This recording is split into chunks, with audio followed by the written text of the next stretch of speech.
Yeah, I think that last episode was a nice, goofy kind of change of pace, kind of a palate cleanser, like we said. And some of the comments, were very funny about that as well. But also, one comment we've gotten recently, I forget which video it was on exactly, but they brought up a podcast from Scott Mantz, who, when I was first, getting into the YouTube movie scene, Scott Mantz was like on, Screen Junkies and a bunch of stuff. So big fan of him, and I started listening to it. It's called Enterprise Incidents. So I started listening to it. They talk about every episode, and I've listened to some of the ones that we've watched. So I've gotten some new insights there too. So Star Trek's just taking up more and more of my day, basically, is what I'm saying. That's crazy. Yeah, from someone who never gave a fuck about it ever to now it's becoming one of my favorite forms of media, especially from a Star Wars fan. There's my Boba Fett mug that my friend Dominic got me. It's crazy. I mean, you can always play both sides of the coin, I guess. But they also feel like totally different. It's like one feels like smart, the other one feels a little smarter, I guess. And which one do you mean? We'll leave that up to the comments to decide. That's for you to decide. Ambiguous ending. All right, well, we're going to get started today. If it's your first time here, though, make sure to subscribe. In addition to this, we're also watching HBO's Barry, about to finish up the first season and then get right into the second because the third one is airing right now, so we're trying to catch up as quick as we can on that. We just finished Moon Knight, the MCU series, and Kenobi, the Star Wars Disney Plus series, is going to be starting at the end of the month, so we got a lot going on here. We also occasionally review movies, react to trailers, so subscribe, become part of the target audience. En route to Marcus 3 with a cargo of medical supplies. Priceless opportunity for scientific investigation. Ooh. That's probably an updated effect, but it looks really cool. I remind you, Captain, I'm entirely opposed to this delay. And may I remind you that I have standing orders to investigate all quasars and quasar-like phenomena wherever they may be encountered. I.e., shut the fuck up and let me do my job. The plague is out of control on New Paris. We must get those drugs there on time. No problem.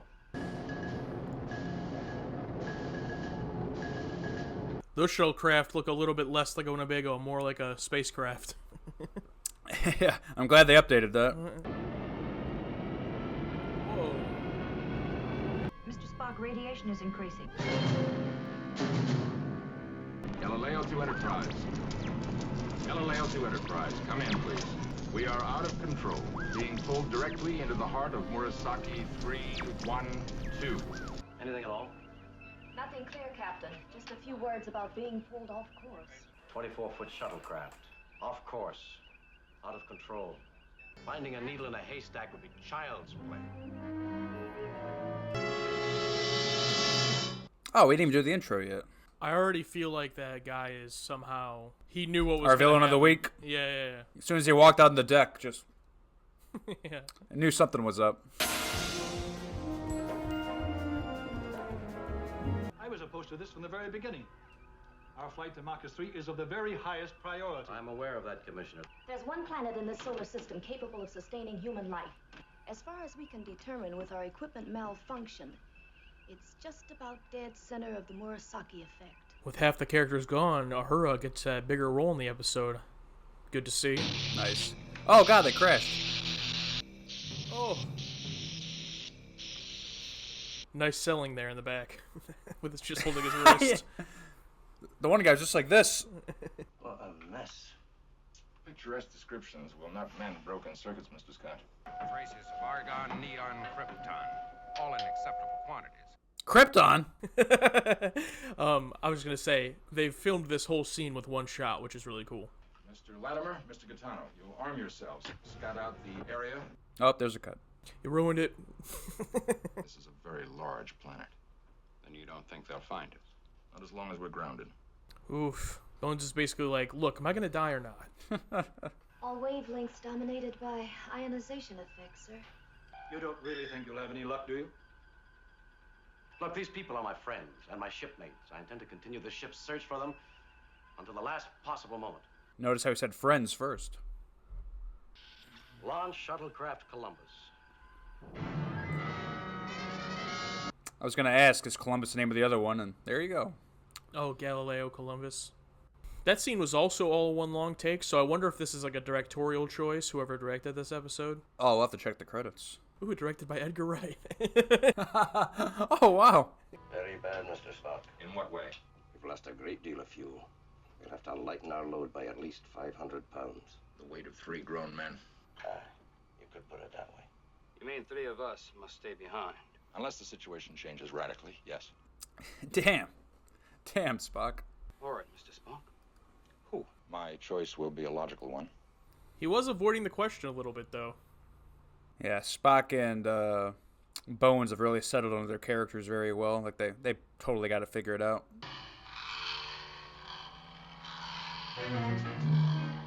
Ooh, POV shots.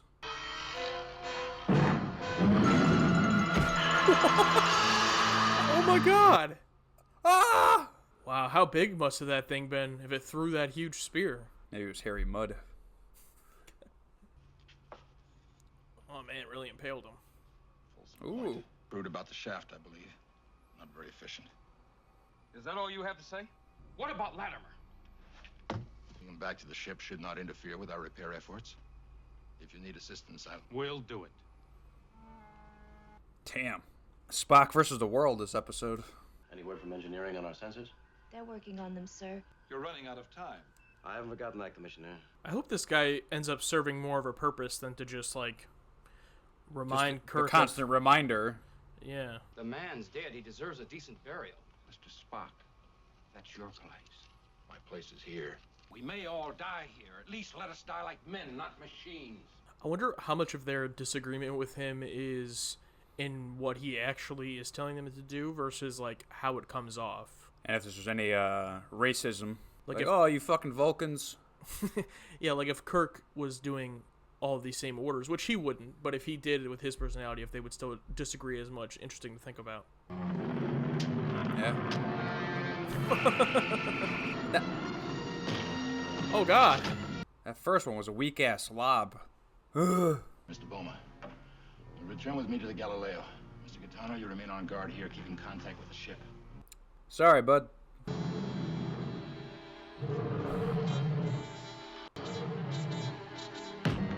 Oh!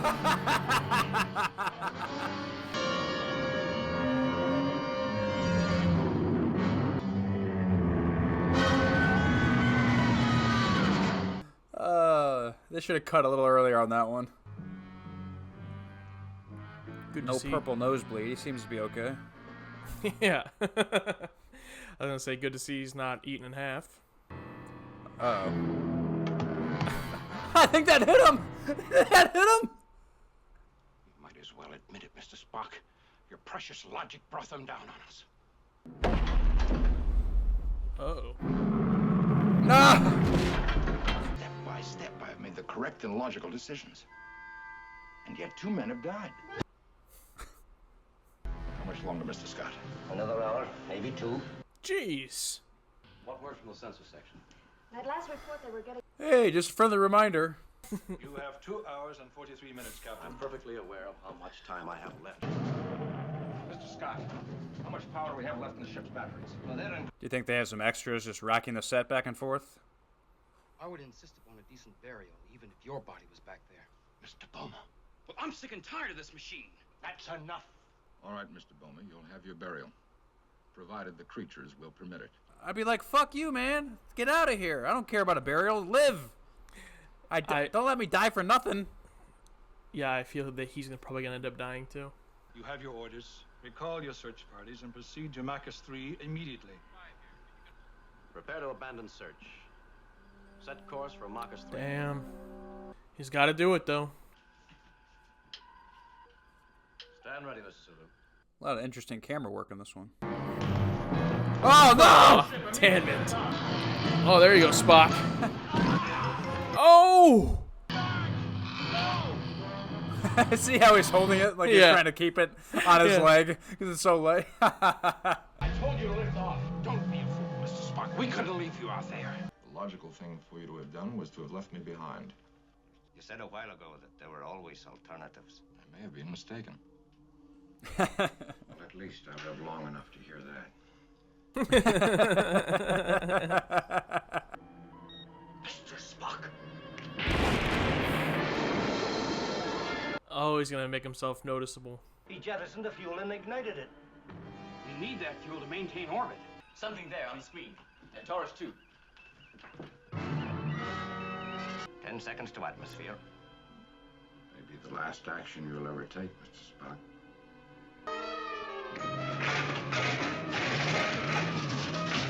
Transporter's locked in, sir.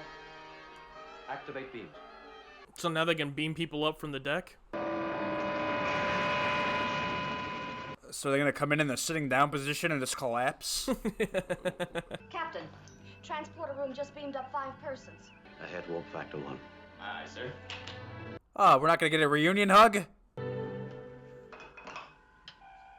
Oh, they glazed over it? Oh, I wanted to see it run and embrace.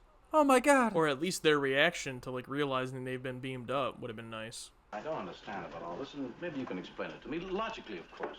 I examined the problem from all angles, and it was plainly hopeless.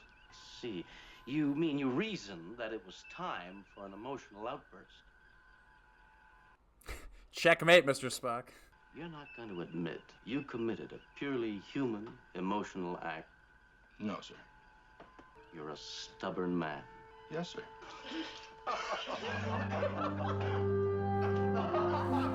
Robert Gist. I see that laugh. I've never seen him laugh like that. Oh, Or my he's God. like, oh. Robert Gist. Or Robert Gist. I don't know how they pronounce it. Oh, wow, they're all cracking up. They really liked that one. I guess we were right about that one asshole just being just a pure reminder. You know, he comes in on the bridge like he's going to have some meaning to the episode, but no, nothing. Even when he takes over, nothing. He just leaves, and they still get him anyway. Even fucking pointless character. He didn't seem too into it either. It just seemed like he was just reading words off a script. But everything else, Spock and McCoy, and yeah, it's McCoy, right? Bones, yeah. And the character development of Spock, and you know, developing as a character, but also staying true to who he is, and how everyone is still like against him because he's a Vulcan, and we kind of see why he's not like the captain, but still in his situation he made the best of it, and you know, he's a shitty crew. The 2 dudes were just complete assholes, you know, not realizing the life or death situation, and they need to have a burial. It's like, come on, dude, we need to get out of here. Yeah, and the ending joke was fine, you know, yeah, that was nice. After like a happy-go-lucky episode from last week, it's nice to have a nice death-threatening situation. Yeah. That we're so used to. Yeah, it's cool to see, you know, it was kind of an episode of what would happen if Spock, you know, had to take over as captain in a situation, although it was, you know, a very specific and odd situation with an odd group of crew members, but, you know, it showed why he would be flawed as a captain and why, you know, someone like Kirk is so rare to be able to have all facets and sides to, you know, make the right decisions, because you can't always be emotional, you know, like McCoy. You can't always be logical like Spock. You have to have all of it like Kirk does. So that was nice to see play out. Oh, that's a good point. Really quick to cut you off. It's like McCoy and Spock are his 2 halves, and he's always like devil on the shoulder, angel on the shoulder. Sorry, go on. Yeah, no, exactly it. And I do think the crew that was with them, the no-named ones, I mean, I know they had names, but they weren't like named characters before this. It was weird how quickly they were like skeptical and not wanting to obey Spock's commands, but maybe that is him being a Vulcan, or maybe it's just convenient writing, I don't know. But overall, I enjoyed the episode for that storyline. The guy at the beginning you're talking about who ends up not really playing a role, I guess the only positive is that not every single episode where they introduce another character doesn't end up being the villain of that episode. So that's good that you can't always assume that, I guess. But yeah, he did end up being pointless. But they're continuing the trend of crew members just being dicks, you know, or just 1 or 2 instead of 1. Oh, they changed it; it was 2 this time. And also, like, feels very un-Star Trek like that they didn't make any progress or reasoning with the locals on this planet. I mean, I guess they just weren't smart enough to even try. Yeah. But it's like, I feel like a theme is, you know, to explore and discover new worlds and make peace and maybe have them join the Federation. But I guess they decided, yeah, there's no way with these fucking apes. And I'm glad they should have shown a lot less than what they did, because I think the mystery was, you know, better. As soon as they came into frame, I'm like, oh god. Yeah. Just, it is yeah. And also the odd thing I thought about it, obviously Spock ends up making the decision to save the day, but when you look at the episode from Kirk's part, I mean, this is probably right up there with like the flashback episode of the Menagerie of Kirk, you know, least amount of being in the episode. But the amount that he was there, basically a complete failure from his part. Not necessarily his fault, he didn't like do anything wrong, but if it was just all on him, like he would have failed in this episode. They would have died. So it's interesting because you don't typically see that. It usually is Kirk who ends up being the one getting them out of the situation. So it was nice to see something a little bit different there. But yeah, not one of my favorites or anything. Yeah, it was fine, but it's nice to know that the crew without Kirk can also make it. But they needed Kirk ultimately in the end to find him. But still, if they wanted to find him, if it wasn't for the crew putting aside all their differences, not being used to being in charge or in this type of situation where someone they don't like is the leader, and still coming together, being a good team. Absolutely. Well, that'll do it for this episode. We're going to continue to be watching this series as well as all the other ones I talked about earlier, so make sure to subscribe to the channel, give the video a like, and comment down below any thoughts you had on this episode from your watches, maybe something we missed or didn't talk about, what you liked, didn't like. We're always interested. We read all the comments, and we like most of them. So, yeah, thank you. Thank you guys so much for watching. I'm Alex. This is Josh. We're the target audience where content is made for absolutely everybody. We think it's specifically made for us and hopefully for you as well. Thanks again. We'll see you in the next one.